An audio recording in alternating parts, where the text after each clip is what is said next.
Hi folks, quick update on Sophie and Everest.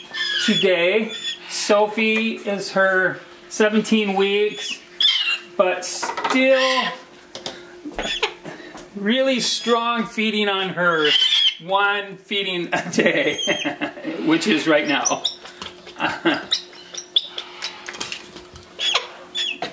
And they're both like really, sorry I get in front of the camera like this, but oh, that is Sophie. Sophie! Here, let's give Everest one. Come on, Everest. Come on, boy. Okay. Sophie, still hungry, huh? Come on, babe. Come on, baby.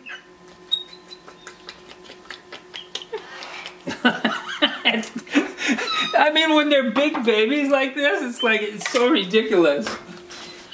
It's like, come on. They're so demanding. It's like, I mean, they will like lay into you too with their beaks. And it's like, sometimes I'm like, whoa, get off of me. It's so funny. Big babies. Yes, they are. Come on, Everest, you're a good boy. Come on, good boy. Good boy. Yes, you are. Okay, good boy. Good boy. Josie, you're not here? Josie. Sophie will take another one of these. Won't you, babe? Come on, babe. One more. Come on.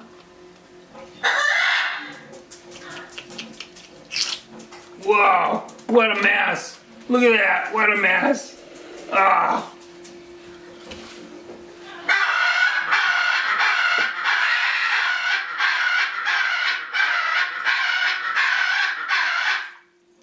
Well, it gets to be kind of a, you know, it gets to be kind of an issue when they're this big.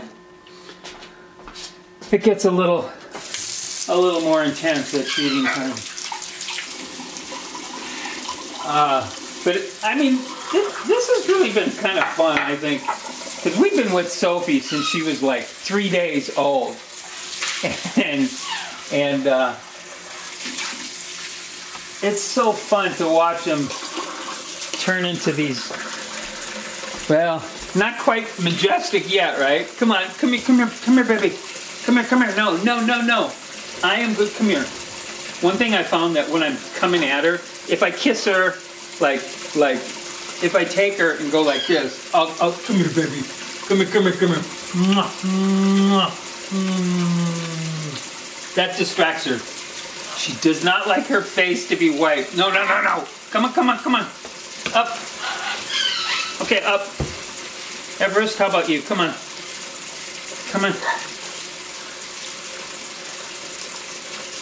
Nobody likes their face being white. Come on, Sophie. Good girl. That's all we're doing. Come on. No, you got a mess. You're a mess. Messy. Okay, good girl. Good boy. Oh, good boy.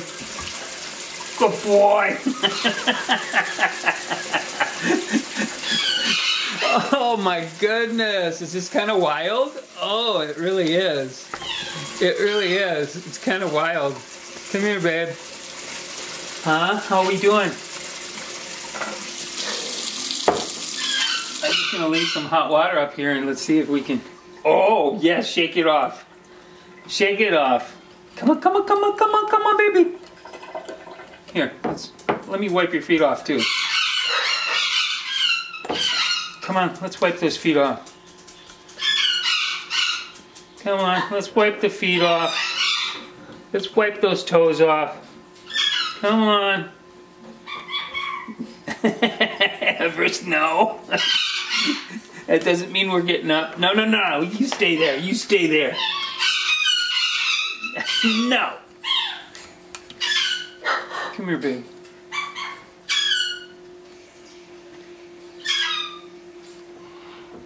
Yes, come here, baby. Yes. Come on, come on, come on. You know, remember the gal that, I mean, I talked about this in a video. I don't know if you watch all my videos or if you just watch them once in a while or see one or two or whatever. But a gal once asked me about me always grabbing their beaks. And when I kind of analyzed this out a little bit, it was like, to me, it is something that I do a lot, and I kind of, you know, once she mentioned it to me, and I kind of noticed it as she kind of raised it to my attention. I noticed, I think one of the things that it does is that when I am grabbing their beaks, it's always, I can grab their beaks and then even pet. It's almost like grabbing a hand, or you know, she's got her feet, but I don't want to grab her feet. If I want her attention, I want to grab her beak.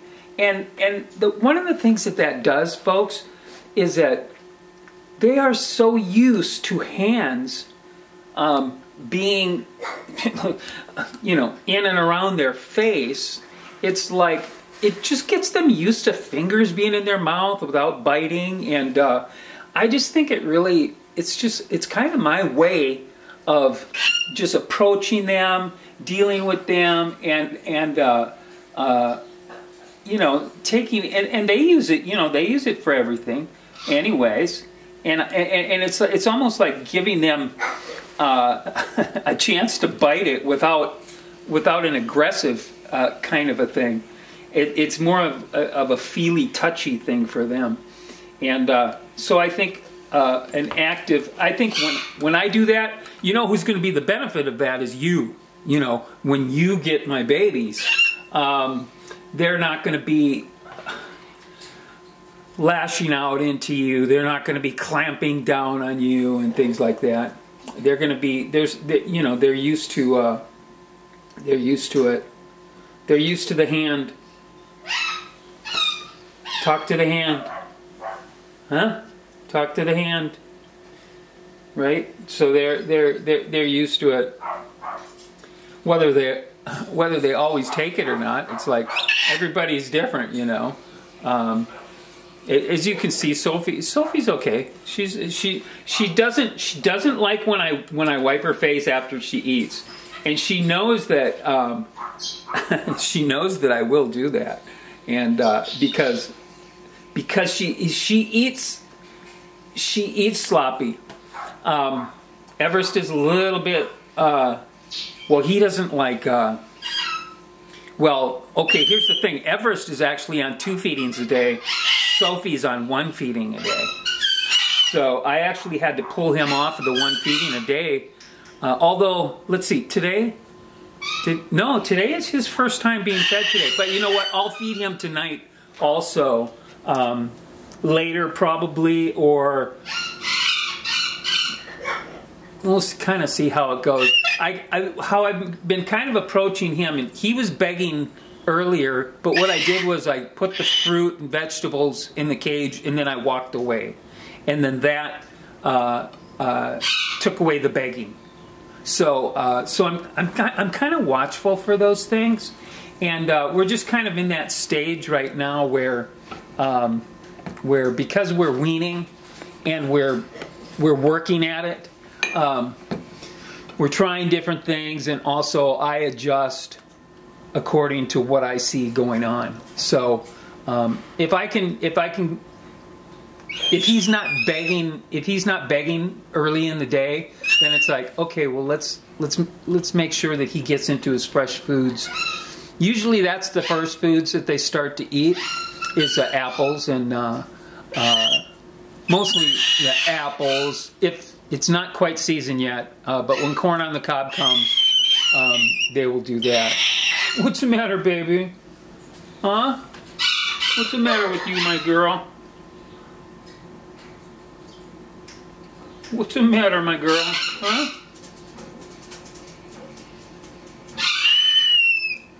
You're all right. You're all right. Come on.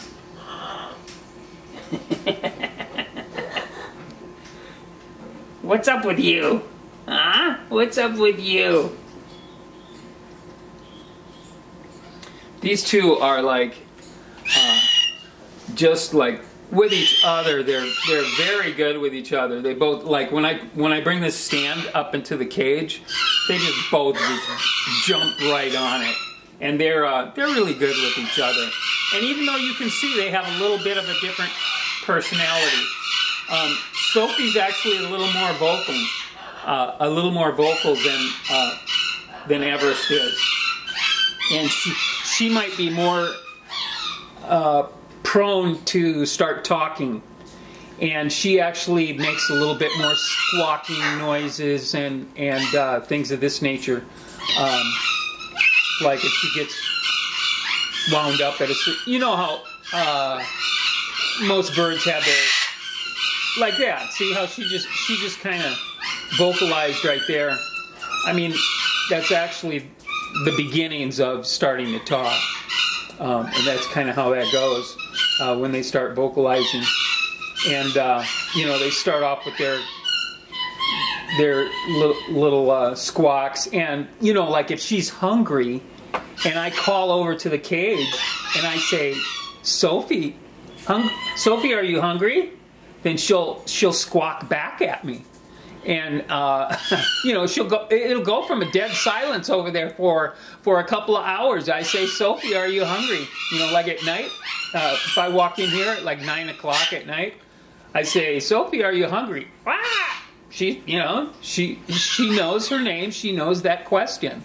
So it's like pretty smart.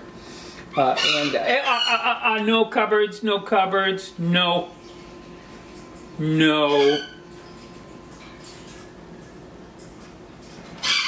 Good boy, good boy. So yeah, so 17. So this is the tail end of it, you know, for Sophie. She's down to 1 feeding a day, and you know what? She never begs. The only time she actually starts squeaking for the food is when I bring her over here for the food.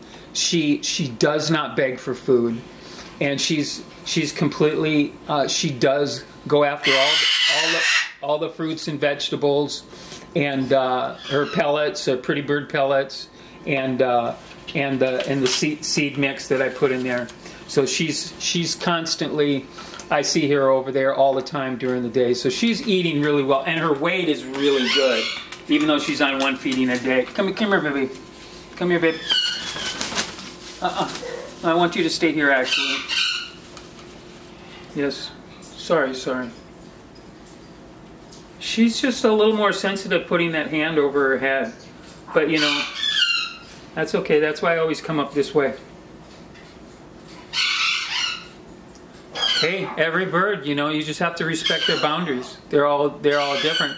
Some birds, you know, I'm not saying she'd probably get to the point where when we get past this weaning thing and you start working with her, she'll not get to the point where you walk up to her and she puts her head down, you know, for the petting behind on the back of the neck and stuff like that. But right now is just not the time for that. That's all. That's just how it goes. I mean, this is the hands-off time kind of, you know. Oh, see how she's vocalizing like that? That's Sophie on the right-hand side there. Or let's see, on the video that would be, yeah, it's still the right hand of the video. Yeah, she, see all those little vocalizations like that. That's where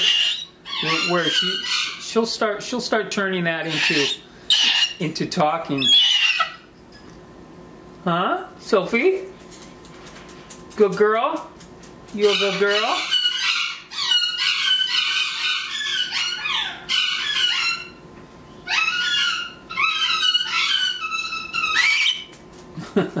those other birds making noise, those are golden conures, and they're just like, they're so noisy. They are really the noisiest. Well, they're prolonged noisy, where Josie is the loudest, But the Goldens are probably the most noisy. Well, they will go on and on like that for a lot longer. But usually they're kind of a quiet bird. But once they get into their chatty mode, they just like chat, chat, chat, chat, chat, chat, chat.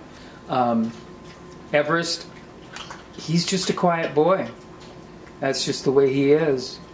And Sophie, she's, you know, the funny thing is they don't make a lot of noise during the day when they're just hanging out, and even when they hear the noise or the computer or me talking to the dogs or anything like that.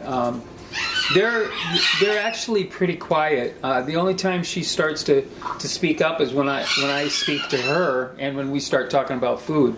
So you know, she gets interested at that point, and then she knows, because she's smart enough to know that, well, that means, oh, if he's asking me am I hungry, that means I'm getting out of the cage and we're going over to the sink, and it's going to be eating and playtime. So she looks over at that, at her favorite things to play with, which is like pull stuff out of the bowl, reach up on the paper towel holder, which I actually let her chew on. I don't shoo her off of that because I don't really care about that thing. And if I had to like take it and sand it down and put a little walnut stain on it, I'm not worried about it. Sometimes I'll wrap a toy right on that thing and hang a toy from it. But these guys are these guys are getting to where they got the toy in the cage and stuff like that. So this is not the spot where they really do the majority of their hanging out. Otherwise, I would put something up there. Now, actually, you know what happens? Well, like when I get the ringneck babies, when I let them, that's when I hang a toy on there, and I let them kind of hang out on the counter here, and then I have another jungle gym that I put on the counter. But right now, my counters are filled up with incubators and brooders, because I got a handful of other babies over there. So I don't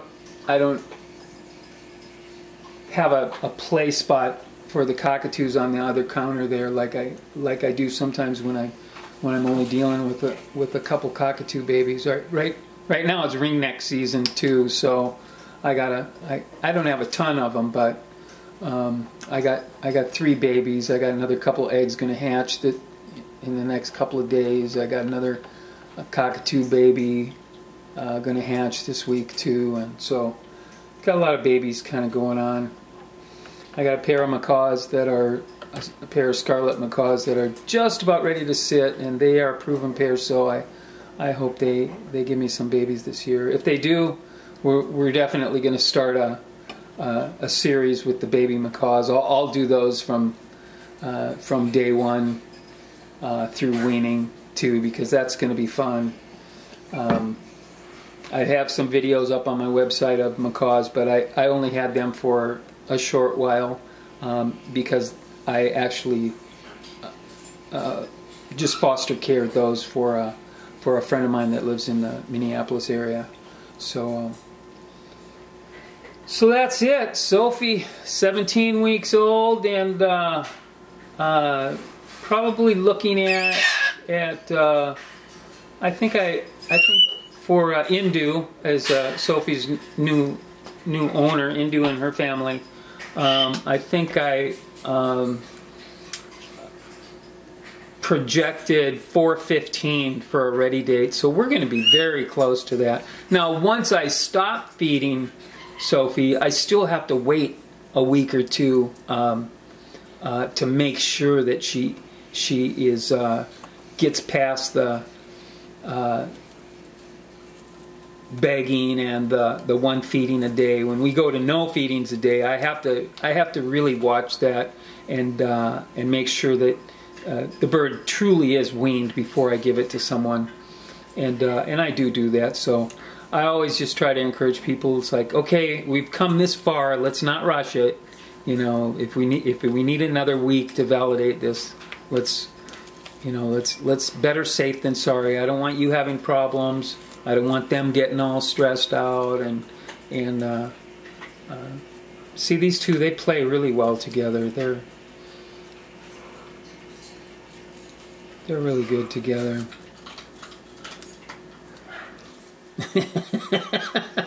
He just gave her a little peck on the head. It's just like, yeah, out of my way. Look at Everest. He still has those gray feathers on the top of his head. He actually got quite a few of them.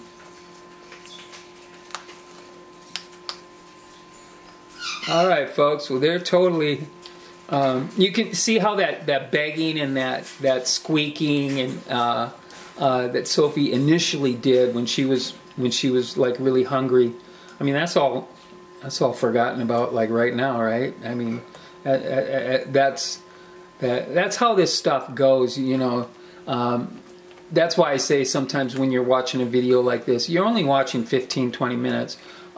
Don't completely judge everything, especially negatively, you know, and say, oh, she squeaks all the time. It's like, no, this is hungry time and like that. Look, she's completely fine now. And usually the ones that squeak the loudest are the ones that are demanding to be fed. They're the ones that are the oldest and just get so demanding. It's not like they need it so much. It's just that they understand the whole routine so much that they get more forceful with it. You know, they just they're just demanding it. Can you imagine? You know, like you know, when you're weaning a child, and you know, if you don't wean them when they're like 1 year old, and you wait till they're like 2.5, you know, and stuff, and they're, you know, which, you know, has been done. I mean,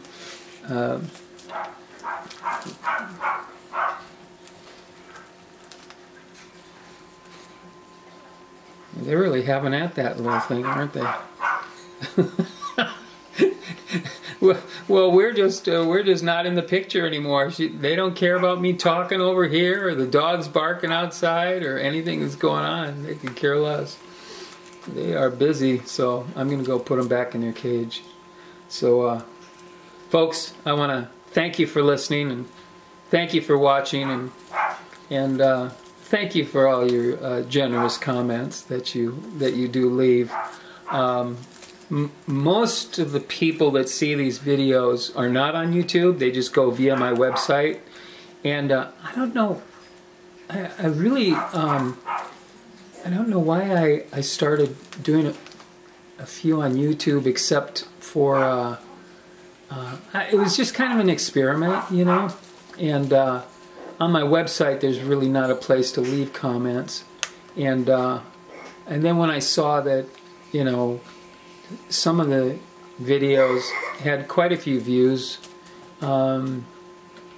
comparatively, compared to what my videos get, which is not that many, you know, but I mean, one had like maybe almost 90,000 views, and I was like, oh, I don't know, maybe I'll keep doing this, and it's fun. Hey, so I do thank you for your generous comments, and I do have some people that comment often, and they always have such sweet things to say, which is yeah, it's very nice. Thank you for those nice comments. So, and you know, I am kind of a sensitive person.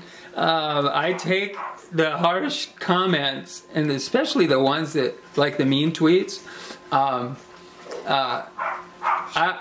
mean, they do kind of affect me. I don't know, am I just not thick-skinned? I'm not cut out for that, to tell you the truth. It's like, hey, who needs that? Forget it, turn the comments off, you know.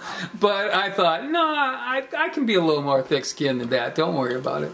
You know, I believe in what I'm doing, and I love the babies, and I know a lot of other people just get such a kick out of watching this stuff with me too. So it is great fun. So thank you for your generous comments, And to all you haters, hey, keep on hating. You know, keep on hating. I guess it's like poison to yourself. You know, I don't know. You could try to switch it up a little bit and maybe just, you know, like when we were kids, we were taught if you don't have anything nice to say, don't say anything at all. You could try that approach. I mean, I'm just saying. Or maybe go watch a video that you like to watch. But you know, I mean, you know, haters. I'm not saying haters. You know, keep it on coming. You know, yeah, bring it on. You know, I'm not challenging you in any way. I'm just saying that I'm not completely